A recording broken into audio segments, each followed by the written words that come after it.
AI를 원하는 만큼 못 쓰는 날이 올 수 있습니다. 바로 전기 때문인데요. 지금 미국에선 데이터 센터를 새로 지어도 전기를 못 꽂아서 기다리는 일이 벌어지고 있습니다. 특히 버지니아 북부처럼 데이터 센터가 몰린 지역들은 대형 데이터 센터 신규 전력 연결이 최대 7년까지 걸릴 수 있다는 경고까지 나왔죠. 미국은 전기를 생산을 못하는 게 아니라 연결과 전달, 즉 그리드 쪽에서 막히는 쪽으로 병목이 이동하고 있습니다. 오늘 경제 레벨업에서는 딱 한 가지를 보겠습니다. 전력시장이 왜 갑자기 메인 이벤트가 됐는지, 그리고 돈이 어디로 움직이는지. 먼저 큰 그림부터 보겠습니다. 미국 전력 수요는 지난 20년간 사실상 정체 상태였습니다.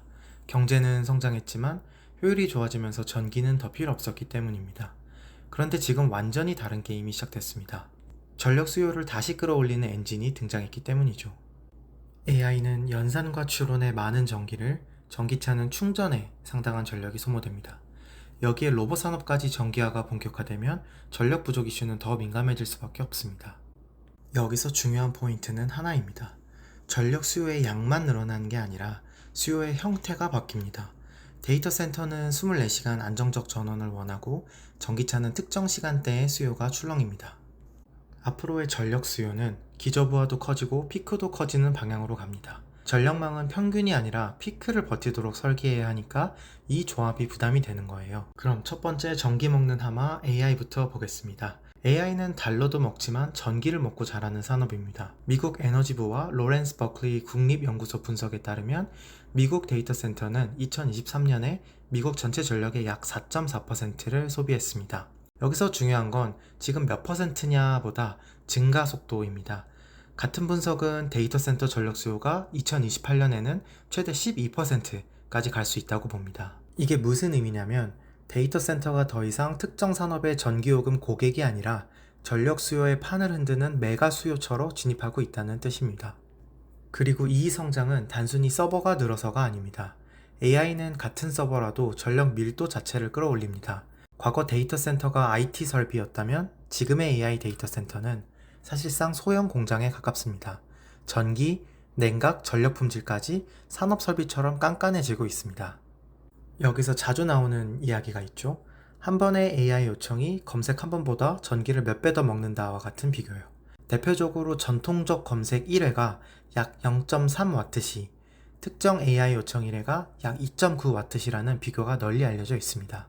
다만 이건 정답 같은 실측값이라기보다는 가정이 들어간 추정치라는 점을 분명히 해야 합니다. 실제 전력은 모델, 응답 길이, 인프라 효율에 따라 달라질 수 있습니다. 최근에는 하드웨어와 모델 효율이 개선되면서 차이가 좁혀질 수 있다는 분석도 나옵니다. 예를 들면 에포크 AI는 GPT-4o 기준의 전형적 쿼리가 대략 0.3W 수준일 수 있다고 봅니다. 하지만 핵심은 1회당 전력이 아닙니다. 핵심은 규모입니다. 수십억 명이 24시간 AI를 쓰고 이미지 만들고 영상 만들기 시작하면 그게 도시급 전력 수요가 됩니다. AI 시대의 전력 수요는 한 번이 10배냐 아니냐 보다 데이터 센터가 도시급 부하로 커지고 있다는 구조가 핵심입니다. 이 변화를 국제에너지기구는 1인당 데이터 센터 전력 소비라는 방식으로 보여줍니다. 미국은 2024년 기준 1인당 데이터 센터 전력 소비가 약 540kWh로 세계에서 가장 높고 2030년경에는 1200kWh를 넘길 수 있다고 전망합니다. 미국 가정의 연간 전력 소비가 약 1791kWh 수준이니까 월 평균으로 환산하면 약 900kWh 안팎입니다. 1200kWh는 이걸 뛰어넘는 수치입니다. 즉 2030년 전후에는 1인당 데이터 센터 전력이 가정 한 달치 전기보다도 더 많아질 수 있다는 뜻입니다. 이건 AI가 유행인의 수준의 얘기가 아니라 국가 전력 수요의 구조가 바뀐다는 얘기입니다. 데이터 센터가 2030년까지 전력 수요 증가분의 큰 비중을 차지할 수 있다는 경고가 나오는 이유가 바로 여기 있습니다. 자, 두 번째 엔진, 전기차로 넘어가 보죠. 전기차는 전력 수요를 올리는 방식이 AI와 다릅니다. AI 데이터 센터는 24시간 기저부하에 가까운 성격을 띱니다. 반면 전기차는 언제 충전하느냐에 따라 전력망에 주는 충격이 달라집니다. 전기차는 총량도 중요하지만 피크가 더 중요합니다.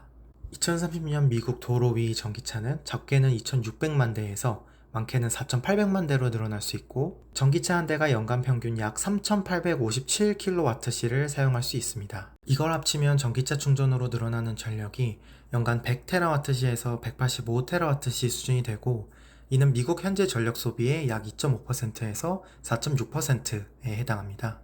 생각보다 작네라고 느낄 수 있습니다. 근데 전기차는 언제 어디서라는 조건이 붙는 순간 이야기가 바뀝니다. 많은 사람들이 퇴근 후 저녁 6시에서 9시에 충전하면 전력망은 예상하지 못한 피크를 맞습니다. 충전이 특정 시간대에 몰리면 발전 설비가 아니라도 배전망, 변압기, 동네 단위 설비에서 병목이 생길 수 있습니다.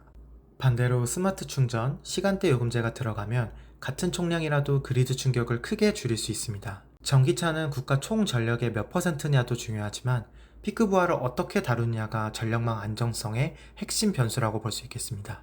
여기까지 정리하면 이겁니다. 수요는 늘고 수요 형태는 더 까다로워집니다. 그럼 공급은 어떨까요? 미국은 발전원 자체가 부족한 나라가 아닙니다. 문제는 발전소가 아니라 연결과 전달, 그리드로 이동하고 있습니다. 2023년 기준 미국 전력 믹스를 보면 천연가스 43.1%, 원자력 18.6%, 석탄 16.2%, 재생 21.4% 구조였습니다. 공급 자체는 단기적으로 가스가 버팀목이고 중기적으로는 재생이 늘어나는 방향입니다. 하지만 전력 수요가 어디에 몰리냐가 문제입니다. 전력 수요 증가는 텍사스와 미드 애틀랜틱 같은 특정 지역에서 특히 데이터 센터로 집중될 수 있다고 지적되어 왔습니다. 진짜 병목은 그리드입니다. 로렌스 버클리 연구소 보고서에 따르면 그리드에 연결하려고 대기 중인 발전 저장 프로젝트 규모가 2600기가와트 수준까지 커진 적이 있습니다. 전기는 만들 준비가 되는데 보낼 길이 막힌 겁니다. 송전망 노후도 심각합니다. 미국 에너지부는 송전선의 70%가 25년 이상이 되었고 수명에 가까워지고 있다고 설명하고 있습니다. 이건 단순히 낡았다는 문제가 아니라 AI 데이터 센터 같은 초고밀도 부하가 붙을 때 전력 품질과 신뢰도가 더 민감해진다는 뜻입니다. 버지니아 북부는 상징적인 사례입니다. 데이터 센터가 몰리면서 특정 전력회사 관할 지역에서 대형 데이터 센터의 신규 전력 연결이 최대 7년까지 늘어날 수 있다는 경고가 나왔습니다. 이런 병목이 심해지면 시장이 가장 먼저 반응하는 게 있습니다. 용량 가격입니다. 2025년 12월 미국 동부와 중서부 전력망을 운영하는 PJM의 용량시장 경매에서 가격이 메가와트당 하루 333.44달러로 급등했습니다. 중요한 건 이게 당장 내일 전기값이 아니라 미래 특정 연도의 공급 신뢰도를 확보하기 위한 시장이라는 점입니다. 즉, 시장이 앞으로 피크 때 버틸 전원이 타이트해질 수 있다는 신호를 가격으로 먼저 보내는 셈입니다. 근데 많은 분들이 놓치는 진짜 병목이 하나 더 있습니다. 변압기입니다. 미국 에너지부는 대형 변압기 납기가 36개월이 흔하고 길면 60개월까지도 갈 수 있다고 봅니다. 로이터도 발전기용 승합 변압기 같은 장비의 납기가 평균 143주, 약 2007년까지 늘었다는 식으로 공급 부족을 설명하고 있습니다. 전력을 물로 비유하면 이렇습니다. 미국은 물탱크에 물이 충분합니다. 이게 발전량인데요. 하지만 수도관이 그 동네까지 충분히 안 가 있고 이게 송전망입니다. 그리고 폭염 저녁에 수압이 떨어지는데 이게 피크 용량 문제입니다. AI 데이터 센터는 물을 24시간 계속 틀어놓는 공장 같은 수요라서 총량이 남아도 특정 지역, 특정 시간에는 수압이 떨어질 수밖에 없습니다. 결국 지금 미국은 이런 상태입니다. 발전을 늘리려 해도 그리드 연결이 지연되고 연결을 하려 해도 변압기 납기가 지연되고 그 사이 수요는 AI와 전기차로 계속 증가합니다. 그래서 빅테크는 수도관 공사가 늦어질 때를 대비해 아예 공장 옆에 자체 우물을 파는 것처럼 확정 전원을 붙잡기 시작합니다. 전기가 없어서가 아니라 필요한 곳에 끊김없이 확정적으로 받기 위해서입니다. 그럼 미국은 이 병목을 어떻게 풀고 있을까요? 크게 네 가지 흐름으로 정리할 수 있습니다. 첫째, 원전 르네상스입니다. AI는 24시간 7일 끊김없는 전원이 필요하니까 빅테크들이 원자력을 붙였습니다. 마이크로소프트는 2024년 9월 3마일 아일랜드 1호기 재가동 전력과 연결된 장기 계약을 발표했고, 구글은 2024년 10월 카이로스의 SMR에서 전력을 구매하는 계약을 발표했습니다. 아마존도 2024년 10월 엑스에너지에 대규모 투자를 발표했습니다. 정책 측면에서도 백악관은 2025년 5월 원자력 규제 절차 개혁을 포함한 행정조치를 공개했고, 에너지부는 2050년 원전 확대 목표를 제시합니다. 둘째, 천연가스입니다. 원전은 시간이 걸립니다. 그래서 단기에는 빨리 늘릴 수 있는 천연가스가 가교 역할을 합니다. AI 시대엔 신뢰도와 속도가 돈이기 때문에 당장 공급 가능한 전원이 다시 중요해지고 있습니다. 셋째, 발전소 옆에 데이터 센터를 붙여 그리드 병목을 우회하는 움직임입니다. 데이터 센터는 이제 입지가 곧 전력 전략이 됐습니다. 그리드가 막히면 아예 발전원과 붙여서 연결 문제를 줄이려는 시도가 늘어납니다. 넷째, 전공법입니다. 송전망을 깔고 변압기를 늘리고 설비를 교체하는 것입니다. 결국 전력망 문제는 공사로 귀결됩니다. 실제로 장비 제조사들이 미국 내 생산 능력 확충에 대규모 투자를 진행하고 있습니다. 여기까지 봤다면 우리가 가장 궁금한 이야기가 나와야죠. 그럼 돈은 어디로 가느냐? AI 시대의 승부는 GPU만이 아니라 전력과 그리드에서 갈립니다. 자본은 크게 세 방향으로 움직입니다. 첫째, 장기 고정 수요가 붙으면 24시간 7일로 돈이 되는 확실한 전원이 매력적입니다. 원전재 가동, SMR, 가스발전 같은 확정 전원이 투자 대상이 됩니다. 둘째, 실물 병목은 장비에서 먼저 드러납니다. 납기가 수년 단위면 투자는 그 병목을 푸는 쪽으로 갑니다. 변압기, 개폐장치, 케이블, 전력관리, 그리드 자동화 같은 영역이죠. 전력판의 반도체는 변압기라는 말이 나오는 이유입니다. 셋째, 빅테크가 전력과 데이터 센터를 패키지로 개발하려는 움직임입니다. 전력망 병목을 피하고 전력 조달 속도를 올리기 위한 전략입니다. 데이터 센터 경쟁의 본질이 전력 확보 경쟁으로 넘어가는 장면이에요. 이 흐름은 ETF로도 번역됩니다. 전력 인프라를 ETF로 접근할 때에는 밸류체인을 세 단으로 구분해보는 게 직관적입니다. 첫째, 전원과 운영. 유틸리티 ETF인 XLU입니다. 전기를 생산하고 송배전까지 운영하는 주체들로 구성되어 있어 수요가 늘수록 설비 투자와 현금 흐름이 함께 커질 수 있습니다. XLU는 Next Era Energy, Constellation Energy, Southern Company 등을 담고 있습니다. 둘째, 병목 장비. 스마트 그리드 ETF인 GRID 그리드입니다. 변압기 납기가 길어지고 연결이 지연될수록 자본은 병목을 해소하는 장비와 자동화 기업으로 이동합니다. 그리드는 슈나이더 일렉트릭, ABB, 존슨 컨트롤즈 등을 담고 있습니다. 셋째, 공사와 자재. 미국 인프라 ETF인 PAVE입니다.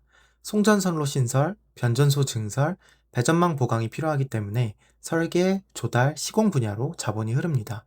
퀀타 서비스, 트레인 테크놀로지 등이 이 ETF에 포함되어 있습니다. 여기서 포인트는 순서입니다. 전력 수요가 늘면 가장 먼저 확실한 전원에 돈이 가고 병목이 드러나면 장비로 가고 결국 마지막은 공사로 가는 경우가 많습니다. 지금 시장이 딱 그 흐름을 보여주고 있습니다. 정리하겠습니다. 2030년 전후에는 1인당 데이터 센터 전력이 한 가정의 한 달치 전기와 비슷해질 수 있을 만큼 데이터 센터가 국가 전력 수요의 구조를 바꿀 수 있습니다. 그리고 전기차는 총량보다 피크를 흔들면서 전력망 부담을 키웁니다. 미국은 전력을 못 만드는 나라가 아닙니다. 병목은 그리드, 그리고 변압기 같은 실물 장비로 이동했습니다. 그래서 빅테크는 확정 전원을 붙잡고 시장은 용량 가격으로 먼저 경고를 보내고 자본은 전원, 장비, 공사로 흘러갑니다. 전력은 이제 산업의 뒷배경이 아니라 경쟁의 전면으로 올라왔습니다. AI 시대 진짜 경쟁은 이제 시작입니다. 그리고 그 경쟁의 이름은 전력입니다.